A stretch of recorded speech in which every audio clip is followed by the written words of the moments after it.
Hello friends, myself Dr. Anita Shah, President Indian Menopause Society. 18th October is celebrated as World Menopause Day and the whole October month we are celebrating as Menopause Month. Menopause यानी रजोनिवृत्ति, जब औरत को 12 महीना मासिक बंद रहता है तो retrospectively we diagnose that she has achieved menopause. Menopause हो जाने के बाद ही समस्या होती है ऐसा नहीं है. मेनोपोज के आगे वाले 5-7 इयर्स में, जिसको हम लोग पेरीमेनोपोजल फेज कहते हैं, उस दरमियान जो हार्मोनल चेंजेस होते हैं उसकी वजह से स्त्रियों में काफ़ी समस्या होती है. उसका निराकरण करना बहुत ज़रूरी है. अधूरा ज्ञान बहुत सारी स्त्रियों को परेशान कर देता है. तो चलो मैं उसके बारे में आपको थोड़ी सी बात करती हूँ. मेनोपोज या पेरीमेनोपोजल फेज में जो हार्मोनल चेंजेस होती है उसकी वजह से सबसे पहली समस्या है वेट गेन. वजन बढ़ने लगता है. बहुत सारी स्त्रियों को ऐसा लगता है कि मैं तो इतना खाती ही नहीं हूँ फिर भी मैं मोटी होती जाती हूँ. तो ये एस्ट्रोजन हार्मोन की कमी की वजह से ये बहुत कॉमन सिम्टम गिना जाता है. बहुत इजीली सबको होने वाली समस्या है ये. दूसरा बात है कि मासिक में अनियमितता हो जाती है. कई लोगों को जल्दी जल्दी मासिक आता है, कई लोगों को लेट मासिक आता है, कई बार बहुत ज़्यादा मासिक स्राव होता है, उसमें कभी कभी क्लॉट्स भी पास होते हैं और उसकी वजह से कई औरतों का हीमोग्लोबिन भी कम हो जाता है और बहुत सारी वीकनेस वगैरह आ जाती है. कई लोगों को हॉट फ्लसीज की समस्या बहुत परेशान कर देती है. हॉट फ्लसीज यानी मोमेंटरीली खूब गर्माहट लगती है, उसके बाद में थोड़ा सा ठंडी लग के पसीना हो जाता है. ये कई लोगों को इतनी ज़्यादा मात्रा में होती है कि रात की नींद भी उनकी हराम हो जाती है. रात को नींद में से भी उनको उठ जाना पड़ता है. लेकिन इससे कोई डरने वाली बात नहीं है. जब भी ऐसा परेशानी आपको हो उस टाइम आपको सिंपली एसी चालू करके या पंखा चालू करके उसके नीचे सो जाना चाहिए, रिलैक्स हो जाना चाहिए. कॉटन क्लोथ्स यूज़ करना चाहिए. अगर आप ज़्यादा चाय कॉफ़ी या स्पाइसी फूड लेते हो तो उसको थोड़ा अवॉइड करना चाहिए. कई लोगों को मूड स्विंग्स बहुत सताते हैं. इरिटेबल हो जाते हैं, इनसिक्योरिटी फील करते हैं, लैक ऑफ कॉन्फिडेंस हो जाता है. कई बार छोटी छोटी बातों में बुरा लगता है. कई बार कारण बिना रोना भी आ जाता है. और ये समस्या कई बार इतनी हद तक आगे जाती है कि उसमें कभी कभी सुसाइडल टेंडेंसी भी आ जाती है. साथ साथ में हड्डियाँ की कमजोरी बहुत कॉमनली होती है. ये उम्र में बोन फॉर्मेशन कम हो जाता है, बोन रिसॉर्प्शन बढ़ जाता है, तो उसकी वजह से हड्डियाँ कमज़ोर हो जाती है. कई बार हम सुनते हैं, देखते हैं कि जरा सा गिर गए और फ्रैक्चर हो गया. हाँ, ये बहुत सारी स्त्रियों में पाए जाते हैं. साथ साथ में टायर्डनेस फील होती है, मसल मास कम होने लगता है. कई लोगों को ऐसा महसूस होता है कि मैं पहले कितनी भागा दौड़ी करके फटाफट सब काम करती थी, अभी मैं बहुत स्लो पड़ गई हूँ. तो मित्रों, ये सब समस्या के लिए डरने की कोई बात नहीं है. प्रॉपर नॉलेज बहुत इम्पॉर्टेंट है. और अगर ये सब समस्या आपको होती है तो आपको गायनेकोलॉजिस्ट को कंसल्ट करना चाहिए, जो आपके साथ प्रॉपरली ये चीज़ों के बारे में आपके साथ समझावट करके आपको बताएंगे. इसके लिए सबसे इम्पॉर्टेंट चीज़ है लाइफस्टाइल मॉडिफिकेशन. अभी ये साल हमारा इंटरनेशनल मेनोपोज सोसाइटी का थीम भी यही रहा है, लाइफस्टाइल मेडिसिन. यानी अपनी लाइफ में थोड़ा सा चेंज लाइए. खूब पानी पीजिए, हेल्दी न्यूट्रिशियस आहार लीजिए जो कैल्शियम रिच हो, प्रोटीन मात्रा जिसमें ज़्यादा हो सके उतना स्पाइसी फूड अवॉइड करो, ज़्यादा तली हुई चीज़ जंक फूड वगैरह अवॉइड करो. फ्रूट्स, वेजिटेबल्स, नट्स वगैरह ज़्यादा लो तो आपको काफ़ी इससे फ़ायदा होता ही है. सेकंड इम्पॉर्टेंट चीज़ है एक्सरसाइज. हम लोगों के पास एक्सरसाइज के लिए टाइम नहीं रहता है क्योंकि हम उनको प्रायोरिटी नहीं देते हैं. Exercise, any type of exercise you can do. Walking, jogging, cycling, dancing, swimming, all these exercise you can do for the weight management also, as well as exercise करने से आपका मसल यूज़ होता है, तो आपको मसल पेन, जॉइंट पेन वगैरह में से भी राहत मिलता है और आपका वजन भी मेंटेन रहता है। Simple exercise, weight bearing exercise is very important और simple walking is also weight bearing exercise, very easy. उसके लिए सबको जिम जाने की कोई ज़रूरत नहीं है, आप खुद कर सकते हो।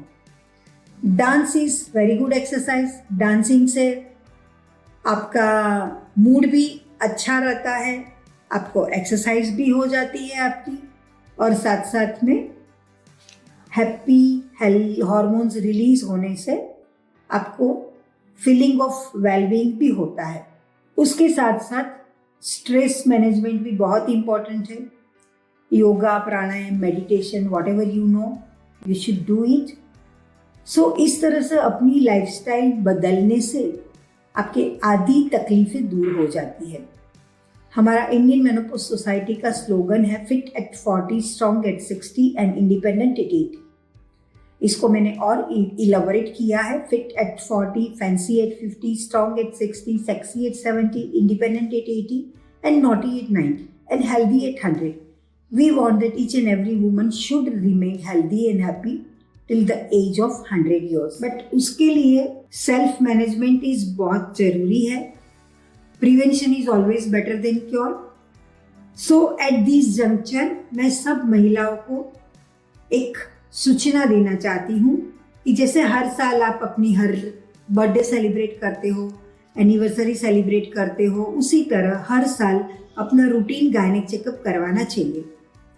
लेडीज में 4 कैंसर कॉमनली पाए जाते हैं, गर्भाशय के मुख का कैंसर यानी सर्वाइकल कैंसर, गर्भाशय की दीवार का कैंसर यानी एंडोमेट्रियल कैंसर, ओवेरियन कैंसर यानी अंडाशय का कैंसर और स्तन कैंसर यानी ब्रेस्ट कैंसर। ये 4 कैंसर यूजुअली 40 इयर्स के बाद में पाए जाते हैं और इसमें से खाली सर्वाइकल कैंसर ही ऐसा है जिसको हम रोक सकते हैं, प्रिवेंट कर सकते हैं।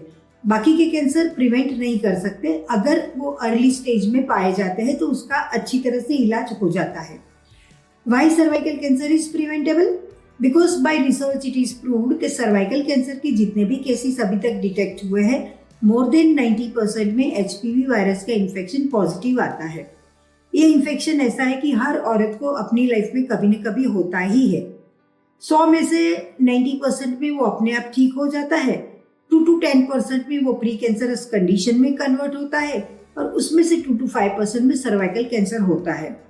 तो इसके अगेंस्ट में वैक्सीन निकली है जो हर औरत को 10 साल की उम्र से 45 इयर्स की उम्र तक लगवा सकते हैं। ये वैक्सीन HPV वायरस के अगेंस्ट में है और मेरी नम्र विनती है कि आप सब लोग अपने घर में बच्चियां हो तो उनको 10 साल की उम्र से लेके कभी भी आप दिला सकते हो। सर्वाइकल कैंसर की प्रिवेंशन के लिए हम we are doing pap test. गर्भाशय के मुख पर से थोड़ा सा प्रवाही लेके उसको लेबोरेटरी में चेक किया जाता है। पहले के ज़माने में हम कन्वेंशनल पैप टेस्ट करते थे तो हर साल उसको करना जरूरी होता था। अभी इसकी एडवांस टेक्नोलॉजी आ गई है तो हम लोग लिक्विड बेस्ड साइटोलॉजी करते हैं, तो वो एवरी 3 इयर्स पे रिपीट करने की ज़रूरत होती है। इससे भी आगे बढ़ के अभी हम इसके लिए जो वायरस रिस्पॉन्सिबल है HPV वायरस, उसका DNA टेस्टिंग भी करते हैं। तो ये 3 to 5 इयर्स पे आप रिपीट कर सकते हो। मुझे कहते आनंद होता है कि ये साल मैंने ऑल ओवर इंडिया में हमारी मेनोपॉज सोसाइटी के सब मेंबर्स के लिए अपने पेशेंट को ये HPV DNA testing with liquid based cytology खाली 1000 रुपीज़ में हो सके वो किया है। अदरवाइज उसकी प्राइस होती है लगभग 3,500 से 4,000। तो मेरी नम्र विनंती है कि आपके जो भी कोई गायनेकोलॉजिस्ट हो आपके पहचान में या आपके जो अपने हो उनके पास जाके ये पैप टेस्ट आप जरूर करवाइए। सेकंड, मैं रेकमेंड करूंगी कि हर साल एक बार आपको सोनोग्राफी करना जरूरी है। सोनोग्राफी करने से गर्भाशय की दीवार जाड़ी नहीं हुई है, गर्भाशय में कोई फाइब्रोड की गांठ नहीं है, गर्भाशय की साइज बढ़ नहीं गई है, अंडाशय में कोई सिस्ट नहीं है, कोई गांठ नहीं है, ये चीज़ का पता लग सकता है। और ब्रेस्ट के लिए मैं रेकमेंड करूंगी कि आप सबको अपनी सेल्फ ब्रेस्ट एग्जामिनेशन कैसे करना वो आना ही चाहिए। और 40 साल के बाद में ब्रेस्ट के लिए मेमोग्राफी कराना भी जरूरी है। मेमोग्राफी के बारे में लोगों में बहुत सारी गैर मान्यता है कि इससे बहुत पेन होता है, बहुत तकलीफ होती है, बट ऐसा कुछ नहीं है। मेमोग्राफी बहुत इंपॉर्टेंट है। उससे छोटी सी छोटी गांठ बहुत अर्ली समय में पता चल जाती है और उसका इलाज अच्छी तरह से हो सकता है। साथ साथ में ये मेनोपॉज एज दरमियान हड्डियां की मजबूती के बारे में डेक्सा स्कैनिंग करना भी बहुत जरूरी है। ऑफ कोर्स हर साल आप सब लोग भी अपना फुल बॉडी चेकअप के रूप में ब्लड टेस्ट तो कराते ही होंगे। वो तो बेसिक जरूरी है ही। आपका शुगर लेवल कितना है, आपका कोलेस्ट्रॉल वगैरह कितना है, आपका हीमोग्लोबिन कितना है, आपका यूरिन में कोई इन्फेक्शन नहीं है, ये बेसिक रिपोर्ट्स तो सब आप करवाते ही होंगे। लेकिन मेरी आप सबको नम्र विनंती है कि अगेन वापस कहूँगी एक ही बात, जैसे हर साल अपनी बर्थडे सेलिब्रेट करोगे, हर साल एनिवर्सरी सेलिब्रेट करोगे, उसी तरह हर साल अपना रूटीन गायनिक चेकअप जरूर कराइए। तो हमारा ये मेनोपॉज मंथ का सेलिब्रेशन का हमारा जो मोटो है, हमारा गोल है, वो पूर्ण होगा। Thank you very much.